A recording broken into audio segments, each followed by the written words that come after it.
Siyempre, kahapon naganap naman po yung isang rally kontra korupsyon, no? At dito sa ating pamahalan, attorney, ano ho ba ang inyong naging pananaw, ang assessment naman po, nakita po ninyo kahapon kumpara sa mga nagdaang pong mga rally tulad na lamang noong September 21? I don't like to compare, Jade, pero makita natin yung contrast. Kahapon kasi, medyo alam natin yung hypocrisy behind the rally. Kasi hindi naman tinutumbok yung dapat sana tumbukin.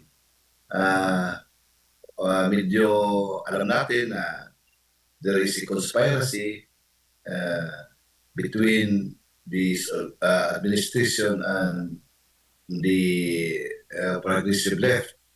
Kasi ayaw nila na matanggal si President Marcos kasi si Vice President Sara Duterte ang papalit. So makita mo natin yung hypocrisy sa kanilang ginagawa. Opo. Pero ang kaibahan nito nung mga nakaraan, attorney, ang context, wala pang mga nakakasuhan, nakukulong noong mga nakaraan. Ngayon, ang rally na ito ay may mga nakulong na at nakasuhan. Sa tingin mo, anong assessment mo doon? Nakita naman natin yung mga kinakasuhan, yung mga dilis man lang, so to speak, yung mga small fries.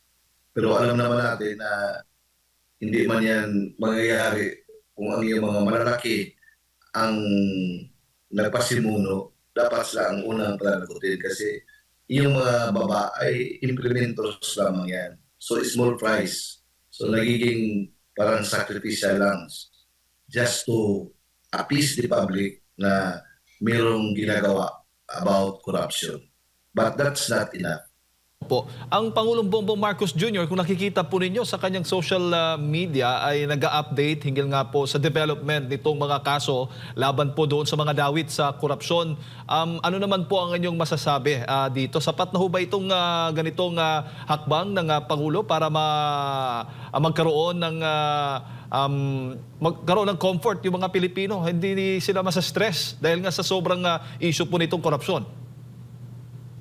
Hindi, okay lang yun kasi that's the job of the President. Pero at this time, dapat tumbukin na sino yung talagang mastermind at utak nitong monumental at unprecedented, unparalleled corruption na nangyayari sa ating bansa. Pang-Guinness Book of Record ito, Jade.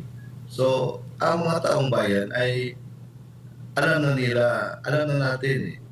So, kung parang liligawin pa tayo sa mga kung anong bagay, alam na natin. So it's a waste of time. Dapat once and for all, alam naman natin kung sino, yun na dapat ang kaso. Opo. Pero yung ICI attorney, yung Independent Commission for Infrastructure, sa tingin po ninyo, naging maganda ba ang kanilang naging performance dahil may nakakasuhan, may mga nakukulong na ipakukulong dahil po sa kanilang mga ginagawang investigasyon? Siguro lahat naman ay meron tayong collective observation. First, paano hindi naman transparent yung kanilang investigation, hindi naman nila alam kung how the investigation took place. At saka yung pagiging independent, para na-compromise yan. Number one, nandiyan yung presensya ng Secretary of DPWH. So, parang yun, makukompromise yung pagiging independent. Kasi dapat it should have been insulated from even perception of being scripted or being directed to a certain target. Kasi independent yan eh. Ang daming nakukompromise na perception dyan at saka yung kahit reality. So, kung paano karabasan dyan, meron ng problem of yung believability at sa credibility kasi from the very beginning, kompromiso na kasi yung pagiging independent yan eh. Opo. Pero para po sa inyo, attorney, madalas naririnig natin no, sa mga protesta, dapat hindi lang mga small fish but mga big fish din ang talagang tumbukin at mapanagot nito. Sa iyong palagay, sa iyong personal na pananaw, sino ba dapat? Sino bang mga big fish ang gusto ng taong bayan, ikaw mismo, na dapat ay mapanagot nito? Klaro na yung revelation ni Sandico. Kasi si Sandico ay insider yan eh. Hindi siya outsider. So, dapat the investigations start from his revelations. Lalo na it corroborates the testimony of Sergeant Gutisa. So, yun ang pinakamagandang simulain dyan eh. Hindi na dapat pa i-misdirect para dito yung tao. Yun na kung talagang sincero ang ating gobyerno para mapanagot yung may mga kasalanan, I think the investigation should start off from the revelation of Congressman Saldico. Kasi hindi naman yun parang salita lang, it's back up with mga pieces of evidence. Meron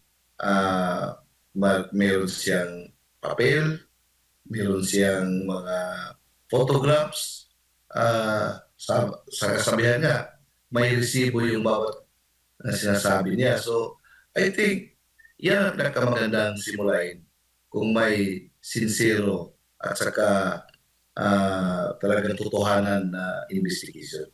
Pero ang problema, attorney, ay nasa social media lang daw ito na ipapakita at madalas sinasabi ngang fake news batay sa tugon ng pamahalaan laban nga dito kay Zaldico. Pero ang hinihintay nila kung totoo nga at sincero si Zaldico ay maghain ng formal na kaso laban sa mga binabanggit po niya mga pangalan kaugnay nga po dito sa maanomalya o sa itong issue ng korupsyon. Jade, kahit na nga issue paper yung complaint mo, the ombudsman can motoproprio investigate because under the power of the ombudsman, it can initiate any investigation. Kahit nga anonymous eh.